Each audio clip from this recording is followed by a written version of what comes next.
এ হচ্ছে তারিন, গ্রামের চঞ্চল, দুরন্ত এবং সাহসী তরুণী। এবং আমি একটু করে ক্লিপ নিলাম কলাপাতা তোলার, যদিও আমি কিছু করি নাই।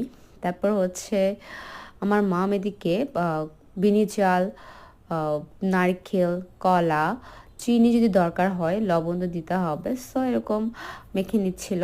তারপরে কলা পাতাগুলো মুছে নিল ভালো মতো করে। এগুলো পুকুরও ধুয়ে আনছিল একবার তারিন। সো আম্মু তারপরে একটু ভালো মতো পরিষ্কার করে দিচ্ছিল।